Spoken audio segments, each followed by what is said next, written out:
Assalamualaikum, halo Sobat Sejiwa semuanya. Kembali lagi di Rehat, ruang edukasi hangat saat istirahat episode 7 bersama narasumber kita yang luar biasa, Teh Medina Dwi Putri, SPC Psikolog. Teteh, sehat? Alhamdulillah sehat. Teteh apa kabar?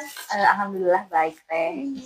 Di kesempatan kali ini kita akan membahas nih temanya tentang self-diagnose. Ya, self-diagnose itu bisa menjadi betul diagnosa atau hanya sekedar asumsi sih gitu ya, Teh. Nah, sebelumnya nih mau ditanyain kalau self-diagnose itu sebetulnya apa sih, Teh? Gitu. Oke, self-diagnose ya. Ya. Self-diagnose itu jadi gampangnya itu proses seseorang atau individu dalam menentukan kondisi mentalnya dirinya sendiri gitu. Entah kondisi mental, entah kondisi fisik, kesehatan ya, kondisi kesehatan mental ataupun fisik di dirinya sendiri gitu, berdasarkan sumber-sumbernya entah dari buku, entah dari sosmed, entah dia mencari sendiri seperti itu, dan memang tanpa adanya campur tangan dari ahlinya gitu. Kalau di sini mungkin dokter atau psikolog gitu, seorang yang ahli di bidang tersebut gitu. Nah, kalau zaman sekarang kan apalagi zamannya sosial media ya, kita gampang mengakses apapun melalui internet.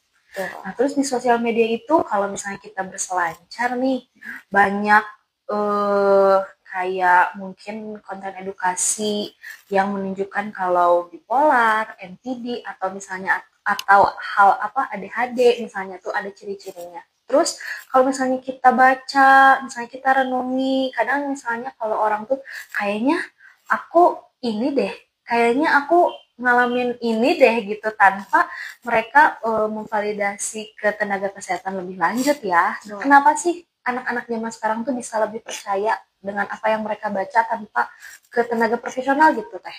Oke, mungkin sama kayak yang tadi Teteh sampaikan gitu ya, sekarang kan udah banyak sosial media, terus juga banyak yang diagnosis gejala-gejala gitu, misalnya kayak apa sih gejala awalnya, biasanya kan orang-orang nanya gitu ya kalau di sosial media, entah di TikTok, IG, aku mengalami ini, gejala awalnya apakah, aku juga sama gitu. Itu kalau dari sisi positifnya bisa kita ambil bahwa itu adalah salah satu bentuk mereka menyadari bahwa kesehatan mental itu penting. Betul. Itu posisi positifnya gitu ya. Jadi berarti mereka menyadari bahwa ya aku tuh harus sehat mental gitu. Tapi masalahnya adalah tidak diiringi atau belum diiringi dengan seleksi dalam mengolah informasi yang ada gitu. Jadi bisa jadi hal itu tuh sebuah tren juga, tanda kutip ya, tren yang jadinya kurang tepat gitu. Bisa jadi ngelihat orang lain cemas nih, gangguan kecemasan, aku juga ngalamin itu. Oh, jangan-jangan sama gitu. Jangan-jangan sama, aku juga gangguan kecemasan juga nih gitu. Padahal kalau ke dokter, enggak, kamu bukan gangguan kecemasan, kamu memang punya kecemasan berlebih, tapi memang tidak sampai ke gangguan. Makanya kembali lagi kan harus berdasarkan diagnosa dari dokter ataupun ahli lainnya, karena kita sudah punya pedoman sendiri untuk menentukan apakah itu sudah masuk gangguan atau hanya masalah, atau sebenarnya itu hal yang normal kok gitu. Jadi kayak ada suatu istilah juga serupa tapi tak sama ya. Betul. Apa sih Teh kalau misalnya kalau ada nih kamu jangan diagnosis diri sendiri, tahu misalnya harus ke dokter, terus ada misalnya mungkin yang membela diri, enggak kok aku cuma baca-baca aja tapi padahal pikiran. Nah, apa sih tanda-tanda awal kalau misalnya kita tuh sebetulnya terlalu self-diagnose sendiri gitu? Ya kembali lagi, ketika misalnya balik lagi yang tadi, aku kayaknya depresi deh gitu. Ketika mereka sudah menyatakan bahwa aku kayaknya depresi, aku kayaknya atau enggak ke anak aku kayaknya ADHD deh gitu. Misalnya kayak gitu, itu tuh sudah tanda-tanda self diagnose gitu ya. Apalagi ke diri sendiri gitu, itu sudah merupakan tanda-tanda tersebut gitu, yang memang apa ya, ya baiknya kembali lagi ya, Iya. kadang kalau yang sudah self diagnose itu sulit untuk menerima masukan orang lain. Makanya Iya. tadi ada orang yang kayaknya kamu harus ke psikolog atau ke Iya. psikiater deh buat menetapkan kamu beneran nggak Iya. mengalami ini, atau NPD zaman sekarang Iya, gitu ya. betul. Kayaknya orang itu NPD deh kayak gitu gitu, Iya. atau misalnya kayaknya aku ada Bipolar deh gitu. gitu kayak misalnya zaman sekarang kayaknya kok bipolar keren ya misalnya Iya. gitu kan. Soalnya sekarang jadi pada mungkin ya karena trennya itu ya, jadi yang orang itu nggak ada sakit apa-apa, tapi karena orang lain punya dan dianggap kata teteh keren, jadi kayaknya aku juga punya gitu. Ya, atau mendapat penerimaan dari lingkungan sosial kayak Iya. Ketika seseorang itu misalnya yang ngepost gitu ya Iya. di sosial media bilang bahwa aku didiagnosis bipolar misalnya kayak gitu, lalu lingkungan merangkul aku bla bla bla, ada orang lain atau yang baca yang melihat lalu kayak oh biar diterima tuh kayak gitu caranya, jadi dia Self validasi itu self diagnose gitu, mendiagnosis diri sendiri bahwa dia juga seperti itu dengan harapan juga diterima oleh lingkungan. Ada bahayanya nggak sih kalau misalnya kita melakukan self diagnosis itu? Tentu saja pasti ada bahayanya ya, sama aja kayak penyakit fisik gitu ya, nggak hanya secara mental, fisik juga. Misalnya kayak gampangnya, aduh sakit perut, sakit bagian perut gitu. Bisa mah, bisa GERD, bisa usus buntu misalnya gitu. Kalau salah penanganan kan pengobatannya juga akan lebih lama dan akan lebih beresiko tinggi. Sama seperti kesehatan mental juga, ketika kita terlalu berfokus pada self diagnose, kita nggak tahu hal yang harus diperbaiki atau intervensinya yang tepat tuh seperti apa. Itu yang bikin jadi kita telat penanganannya misalnya seperti itu itu yang jadinya bahaya gitu. Lalu juga mungkin jadi semakin cemas, kita nggak tahu, kita cemas aduh aku depresi padahal belum tentu gitu. Itu kan semakin menambah kecemasan ya, yang mungkin jadinya mengganggu fungsi kehidupan sehari-hari. Iya betul, malah jadi apa ya, bisa aja yang tadinya mungkin sehat tapi mungkin ternyata ya banyak intervensi dari lingkungan atau misalnya tidak sengaja memvalidasi diri sendiri, jadinya mungkin malah menimbulkan masalah baru. Gimana sih Teh, ada nggak sih cara kita bisa membedakan nih misalnya gejala atau hal yang kita rasain itu betul memang ada sesuatu atau hanya perasaan kita aja gitu? Ada caranya nggak sih gitu? Sebenarnya gampangnya itu berpegangan dengan ketika ada sesuatu hal yang tidak beres tanda kutip ya dengan diri kita, itu pasti akan mengganggu kehidupan sehari-hari. Nggak hanya di satu aspek kehidupan, misalnya nggak hanya di kantor aja, nggak hanya di rumah aja. Misalnya kalau misalnya aduh tiap pulang ke rumah stres tapi di kantor happy, itu bisa jadi ya udah itu permasalahan yang harus diselesaikan di rumah. Tapi ketika misalnya hal yang dirasakan itu mengganggu berbagai setting, kayak di kantor, di rumah, tempat untuk bersosialisasi dengan teman, dengan orang-orang lain yang baru misalnya, mengganggu berbagai macam aspek kan, aspek kehidupan, terus juga mengganggu kehidupan aktivitas sehari-hari, kayak misalnya anggaplah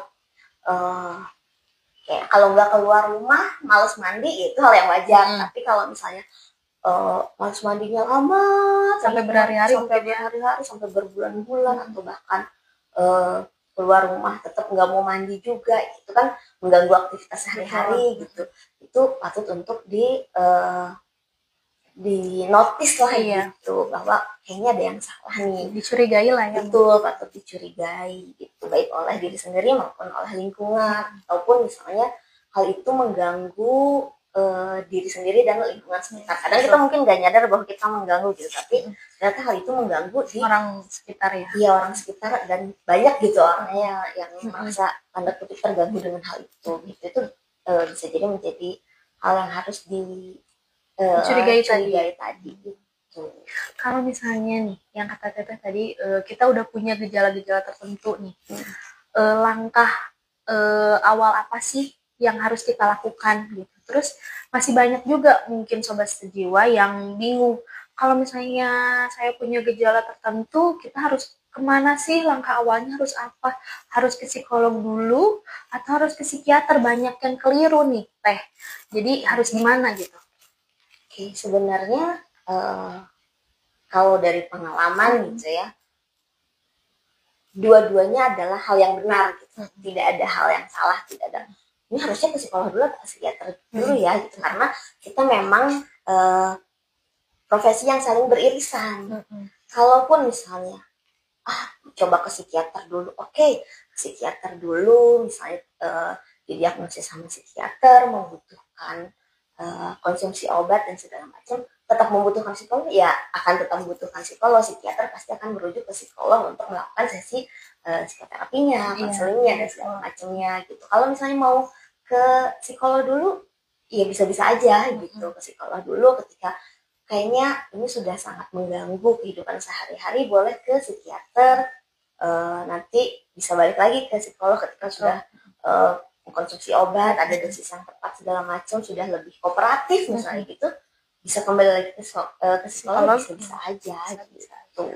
Iya, soalnya masih banyak yang keliru nih, masih banyak yang bingung, sobat sejiwa. Banyak juga pertanyaan, kalau saya mengalami ini, saya harus kemana? Katanya ke psikolog dulu atau ke psikiater? Langkah awalnya tuh kemana? Ya banyak yang bingung. Mungkin ya tadi yang seperti saya bilang, jadi kalau misalnya mungkin masih bisa diselesaikan dengan apa ya, seperti konseling atau misalnya ya seperti rawat jalan tanpa obat, kita bisa ke psikolog ya Teh. Tapi misalnya di psikolog itu mungkin sedikit perubahannya, tapi harus dibantu dengan konsumsi obat, misalnya seperti sulit tidur atau misalnya butuh obat penenang, mungkin harus ke psikiater seperti itu ya Teh ya. Gitu. Dua-duanya betul.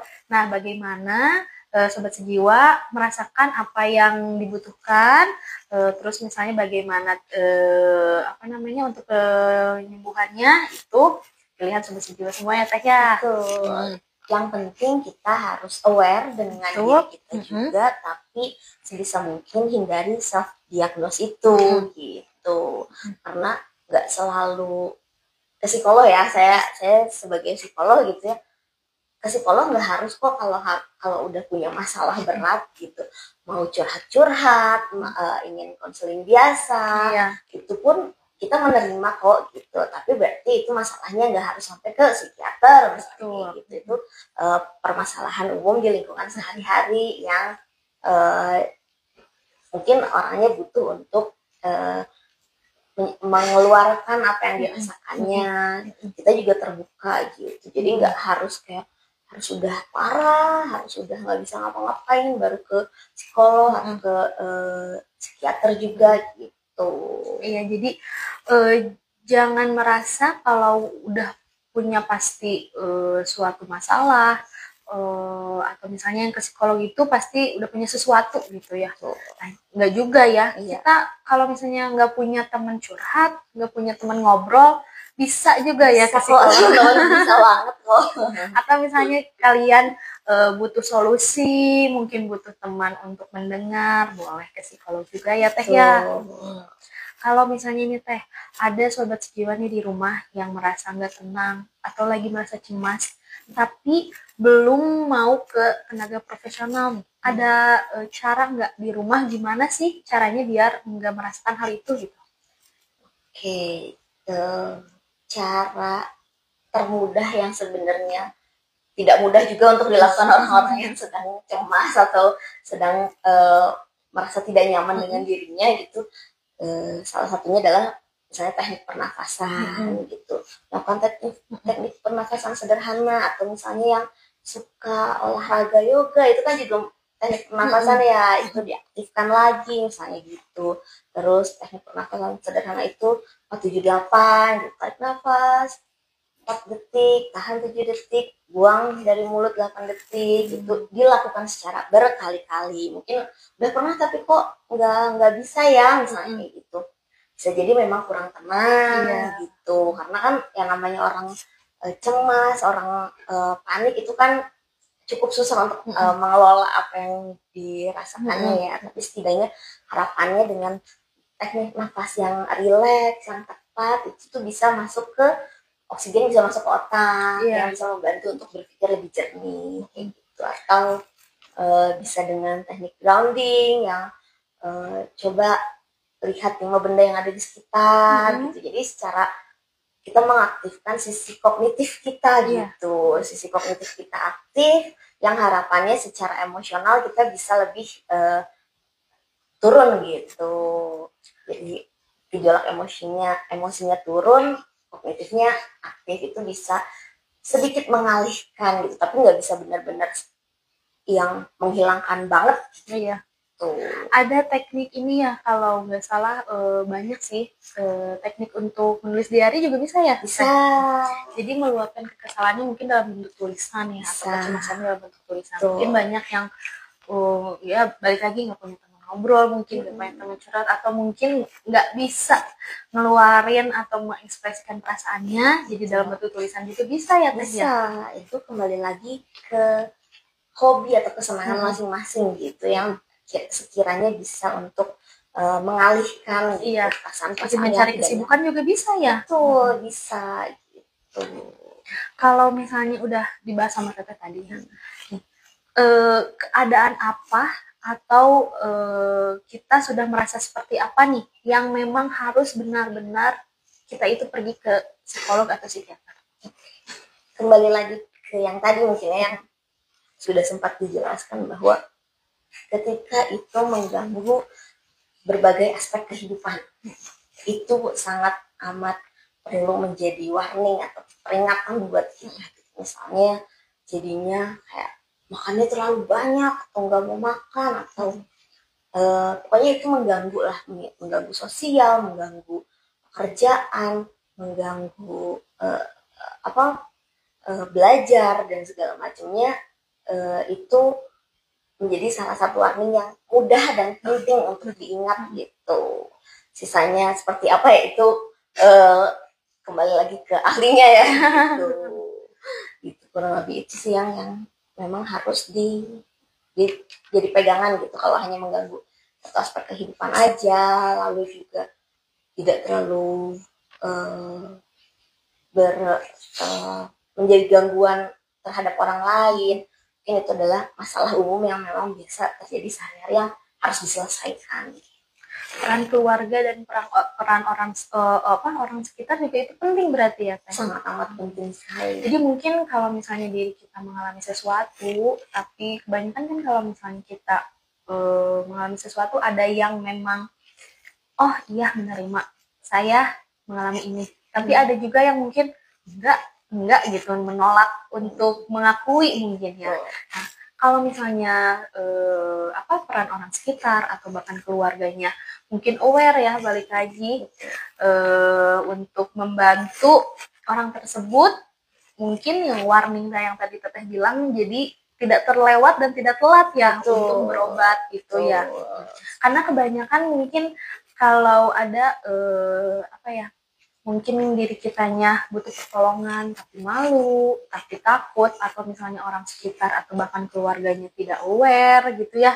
Kasihan juga ya Teh kalau misalnya seperti itu ya. Iya, tentu saja, namanya kita kan orang sosial ya, pasti kan butuh bersosialisasi, butuh ada support system, butuh ada lingkungan terdekat yang tidak hanya untuk menilai dan menjudge, tapi juga untuk saling membantu gitu. Ketika ada yang, ini ada yang aneh ya sama anak ini gitu, atau sama orang ini gitu, kita bisa secara pelan-pelan untuk membantu lah gitu, semampu kita, setidaknya semampu kita gitu. Setidaknya kita tidak lepas tangan lalu udah biarin itu urusannya dia gitu. Setidaknya tidak melakukan hal itu kan. Kalau misalnya orang itu merasa enggak, aku nggak butuh, nggak mau gitu, ya setidaknya kita sudah ikhtiar. Dan kita kalau bisa terus kita ajak untuk melakukan misalnya konsultasi dan segala macam, boleh. Tapi kalau misalnya tidak memungkinkan, sudah kita pantau aja gitu. sejauh mana hal itu bisa mengganggu dia dan lingkungan sekitarnya. Jadi kita itu harus aware, selain aware pada diri sendiri, kita juga harus aware pada keluarga sekitar dan lingkungan ya. Betul. Siapa tahu memang diri kita atau orang lain yang membutuhkan bantuan dari kita, ya teh gitu. Kalau ini nih teh, ada nggak sih teh cara gampang buat ngecek kesehatan mental kita di rumah? Ada nggak? Oke, karena zaman sekarang itu udah zaman sosmed ya, dan memang semua serba online gitu ya. Jadi sebenarnya sudah banyak ya teh ya, mau itu screening, mau itu konsultasi online gitu ya. Nah sebenarnya tapi memang harus diperhatikan dan digarisbawahi bahwa misalnya ada screening ini nih dicek, nah itu tuh tidak serta-merta langsung menjadi suatu diagnosis. Itu adalah kemungkinan ada kecenderungan ke arah situ, tapi bukan diagnosis tetap gitu. Lalu juga ada, jadi kalau misalnya teman-teman ngelakuin screening ya, terus ada hasilnya PTSD bla bla bla bla, itu belum tentu teman-teman mengalami itu gitu. Jadi memang harus dicek ulang, tapi mungkin ada kecenderungan ke sana seperti itu. Lalu ada juga konsultasi online ya teh ya, seperti kalau di RS Jiwa ini ada namanya Kajol ya teh ya. Konsultasi jiwa online gitu, itu bisa untuk dilakukan gitu ketika misalnya memang belum memungkinkan untuk ketemu ahlinya gitu, profesionalnya gitu. Tapi memang secara karena online jadi memang semuanya serba terbatas gitu. Kalau mau konsultasi yang sederhana, yang menyampaikan unek-unek itu mungkin aja secara online gitu ya, tapi pasti ada masanya di mana kita membutuhkan untuk pertemuan tatap muka secara langsung, karena kan memang terbatas juga ya teh ya, pertemuannya terbatas gitu. Tapi bukan berarti jadi tidak berguna juga, itu sangat amat berguna gitu, daripada kita tidak melakukan apapun gitu ya teh ya. Betul. Kadang kalau misalnya kita butuh sesuatu kita pendem juga kan gak enak ya teh. Setidaknya kalau misalnya kita bisa meluapkan atau misalnya mengekspresikan apa yang kita rasakan meskipun sedikit, itu benar-benar sangat berguna ya teh. Sobat Sejiwa juga disinggung tadi sama Teh Mei ya. Memang banyak sih sekarang untuk screening maupun konsultasi, banyak juga di internet, tinggal mungkin ketik di Google, banyak nih dari mana yang menyediakan layanan. Nah, kalau misalnya hasilnya ternyata memang ada sesuatu, kita juga jangan semerta-merta langsung betul nih, saya punya diagnosa ini. Benar nih, apa yang saya udah rasain, saya pasti punya ini. Jangan langsung ngejudge juga ya. Mungkin memang betul tadi, mungkin memang ada acuan menuju ke sana, tapi siapa tahu kalau misalnya sudah bertemu ahlinya seperti psikolog atau psikiater mungkin salah atau misalnya mungkin keliru ya. Karena kalau screening kan itu hanya menjawab pertanyaan dari sebagian kecil ya. Nah, apalagi kalau screening itu kan bagaimana kejujuran diri sendiri. Kalau misalnya kitanya menjawab dengan sejujur-jujurnya, mungkin bisa aja memang hasilnya valid ya. Tapi kalau misalnya kita, nanti ketahuan nih misalnya teh. Jadi mau jawab enggak bohong atau misalnya ini sedikit misalnya gitu ya. Mungkin bisa aja jawabannya langsung bisa jadi berbeda ya teh. Jadi kembali lagi ke masing-masing, apalagi zaman era digital ini bisa memudahkan, bisa juga membahayakan ya teh. Lagi banyak di internet, banyak di sosial media, berita-berita dan sebagainya. Kalau selain kalau misalnya teh lagi ada gugup nih, kesel, bahkan misalnya lagi sedih nih di rumah, gimana sih cara atau tips buat kita mengelola perasaan selain yang tadi Teteh sebutin, ada lagi nggak tips lain? Yang penting itu adalah kita memahami diri dulu gitu ya. Misalnya tiba-tiba uring-uringan agak gitu, kesel, semua orang dimarahin, itu kita harus menyadari dulu perasaan apa sih yang saya rasakan gitu. Apa sih yang benar-benar saya rasakan, apakah gugup? Karena kan kayak tadi gitu ya, gugup tadi, apalagi Kesel, kesel, sedih sedih gitu. gitu. Itu kan semua mungkin mengeluarkan emosi-emosi Betul. negatif gitu ya. Bisa aja orang kesel nangis, bisa. Orang anggapnya itu sedih, tapi padahal kesel gitu Iya. kan. Betul. Nah, kita lihat selami diri kita dulu gitu ya, sebisa mungkin. Ini perasaan apa sih? Apakah kesel? Apakah marah? Gitu. Ketika kita udah tahu, oh iya, aku lagi marah ya sebenarnya. Aku lagi marah. Ya nggak apa-apa gitu. Kita terima gitu perasaan itu gitu. Oke, aku saat ini lagi marah. Marahnya karena apa sih? Perasaan apa yang bikin aku marah? Hal apa, kejadian apa yang bikin aku marah itu kita terima dulu, kita validasi dulu. Setelah itu kita coba yang tadi mungkin teknik relaksasi, kita coba merenung, kita coba misalnya suka nulis gitu, ditulis saya marah karena bla bla bla bla bla bla bla bla sambil mencoba memasukkan oksigen ke dalam otak gitu ya. Setelah itu harapannya adalah ketika sudah lebih tenang, bisa berpikir lebih jernih, kita lebih tahu apa yang harus dilakukan gitu. Bagaimana sih caranya yang harus dilakukan, yang tepat tuh seperti apa gitu ya. Sampai jadinya karena kesel atau karena apa jadinya gerusuk gitu, jadinya meluapkan gitu tanpa adanya penyelesaian dari hal yang dirasakan itu gitu. Yang penting karena kadang suka kita denial itu kan, balik lagi kita enggak, aku nggak apa-apa kok gitu. Atau terlalu memvalidasi tapi jadinya malah misalnya kayak iya aku lagi kesel, orang-orang harus menerima kalau aku kesel. Nah itu juga nggak baik gitu. Jadi ya kamu kesel, ya kamu butuh bantuan, ya ayo gitu. Kita pasti kan akan membantu gitu. Harapannya lingkungan sekitar pasti akan ada yang membantu seperti itu gitu. Tapi tidak bisa meminta persetujuan dari orang-orang. Oh iya dia lagi kesel, ya udah kita terima aja dimarahin, kan nggak bisa gitu juga ya gitu. Jadi penerimaan diri itu penting. Betul. Kalau kita sudah menerima diri kita dengan baik, insya Allah orang lain juga akan menerima kita juga dengan baik. Betul. Ya gitu. Jadi jangan meminta orang lain harus menerima kita kalau kita belum menerima diri kita dengan baik. Betul. Ada pesan atau apa nggak teh kata-kata yang mau disampaikan nih ke sobat sejiwa yang sering melakukan self diagnose sendiri? Ada nggak pesan yang mau disampaikan? Apa ya? Gini, kesehatan mental itu penting teman-teman. Lalu juga mencari tahu bagaimana diri kita, seperti apa yang terjadi dalam diri kita, itu juga suatu hal yang penting karena itu artinya kita peduli dengan kesehatan mental kita.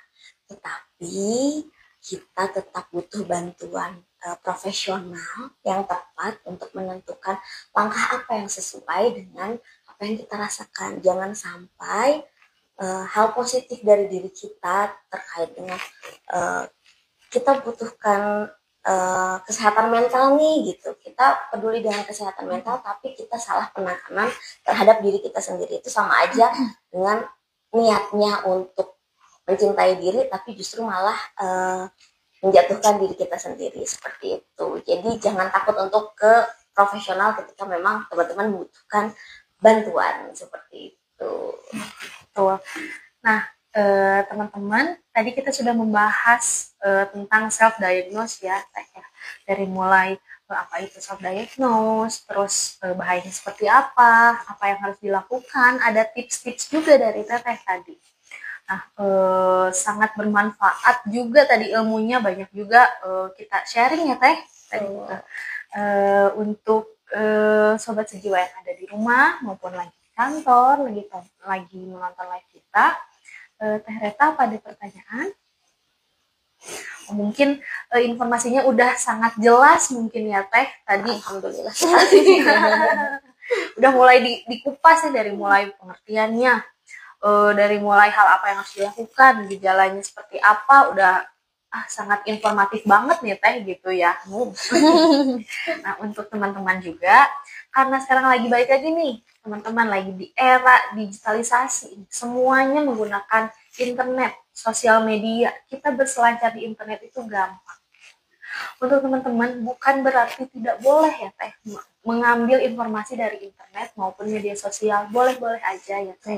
Cuman kita harus melihat sumber yang kita periksa itu terpercaya atau tidak, valid atau tidak. Nah, kebetulan Rumah Sakit Jiwa Provinsi Jawa Barat ini memiliki website serta sosial media seperti TikTok, Instagram, maupun YouTube yang menyediakan konten informasi maupun edukasi yang sangat menarik dan informatif.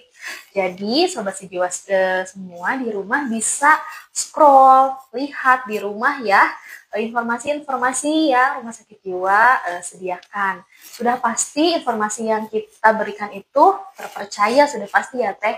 Jadi kalau teman-teman mau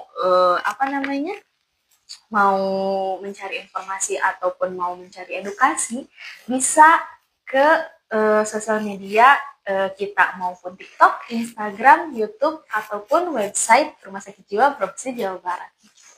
Reta, apa ada pertanyaan Teh? Ada pertanyaan Sobat Jiwa di TikTok. Kalau kita pernah screening online tapi belum konsul, gimana akan masuk self diagnosis? Oke. Sudah screening online tapi belum konsultasi. Nah, kembali lagi kita melihat hasil dari screening tersebut. Apakah kita percaya 100% dengan hasil screening itu ya Teh ya.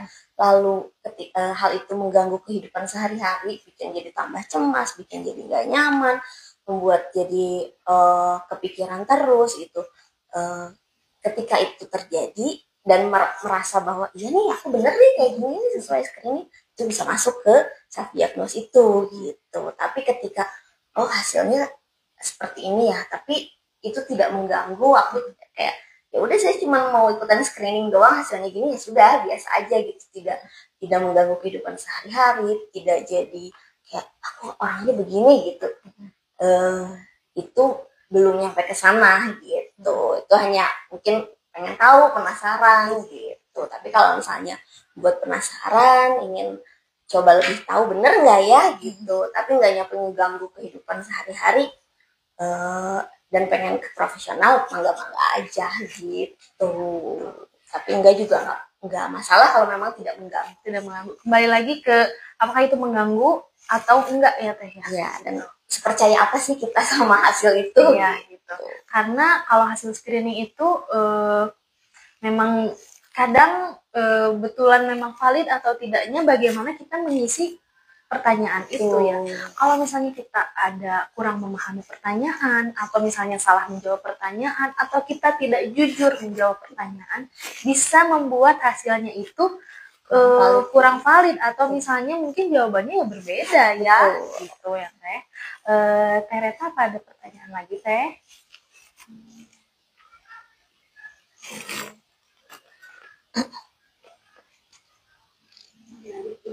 Lanjut dulu. Untuk Sobat Sejiwa, tadi sudah disinggung juga, kalau teman-teman butuh konsultasi, Rumah Sakit Jiwa Provinsi Jawa Barat menyediakan layanan Kajol namanya, konsultasi jiwa online. Jadi teman-teman, Sobat Sejiwa bisa melakukan konsultasi di rumah gitu, melalui WhatsApp di 0812 21292020. Nanti saya akan sematkan juga di caption mungkin nomor kajualnya, jadi Sobat Sejiwa di rumah bisa untuk melakukan konsultasi jiwa online di rumah. Betul.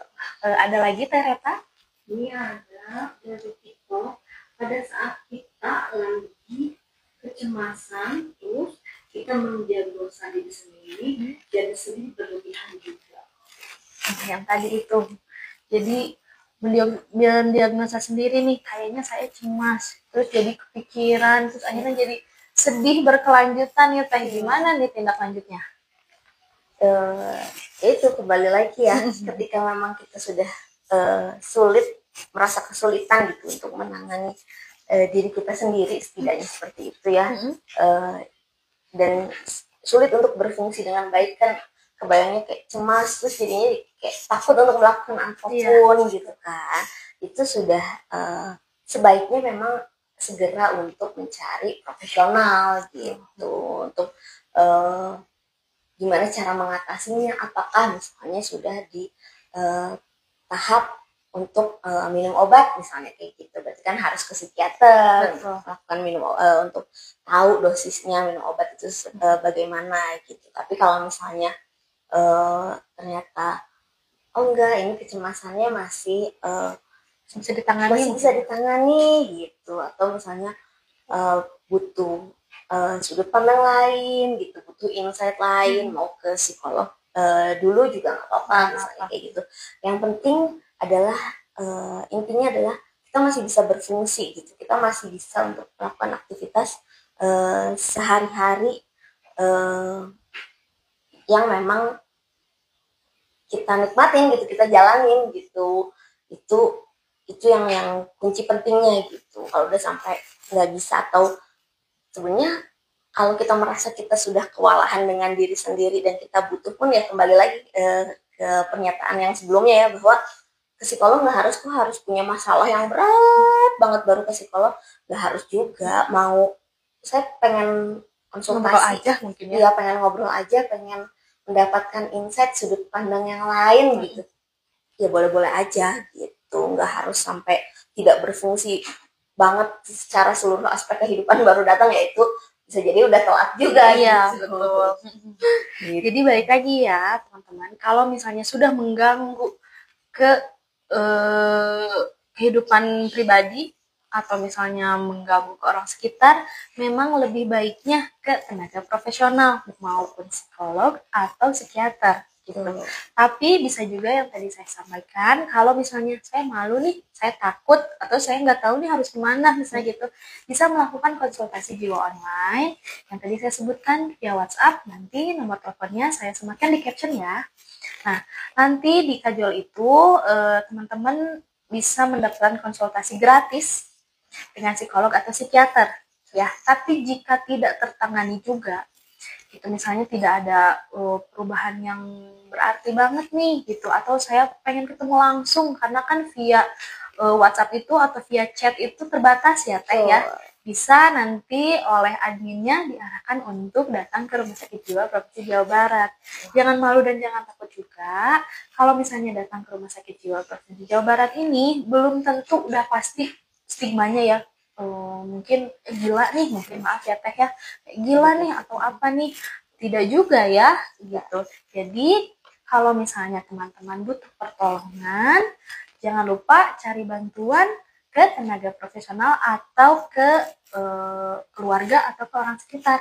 Ya Teh, setidaknya kita sudah berani untuk meminta bantuan. Ya. Nah, sekian ya Sobat Sejiwa, mungkin informasi yang bisa kita sampaikan ya Teh ya. Sudah banyak informasi yang sangat menarik dan berharga banget gitu ya informasinya gitu. Nah, kalau teman-teman merasa ada sesuatu yang perlu dikonsultasikan, jangan ragu untuk cari bantuan, jangan malu, jangan takut ya. Kita semua pasti pernah mengalami masa sulit, tuh ya. Jangan ragu juga untuk tenaga profesional, karena tenaga profesional itu bisa sangat membantu gitu ya. Langkah awal kita mengakui kita memerlukan bantuan itu adalah langkah yang penting dan berani gitu. Kesehatan mental itu sama pentingnya dengan kesehatan fisik ya Teh itu. Jadi untuk teman-teman Sobat Sejiwa maupun keluarga dan lingkungan sekitar, jangan lupa saling berbagi, saling mendukung ya Teh satu sama lain. Kita harus aware juga kepada diri sendiri maupun orang sekitar. Harus tetap semangat, tetap sehat, dan jangan lupa kita harus tetap bahagia. Betul Teh? Betul. Itu yang paling pentingnya ya Teh. Betul. Jangan lupa saksikan Rehat episode selanjutnya. Akan ada di Kamis minggu depan ya Teh ya. Cukup sekian sesi rehat kali ini. Mohon maaf ya jika ada kesalahan ataupun hal yang kurang dimengerti. Jika ada pertanyaan yang belum sempat kita bacakan atau teman-teman yang ingin ditanyakan, boleh komen nanti di videonya atau DM ke Rumah Sakit Jiwa Provinsi Jawa Barat ya. Assalamualaikum. Dadah.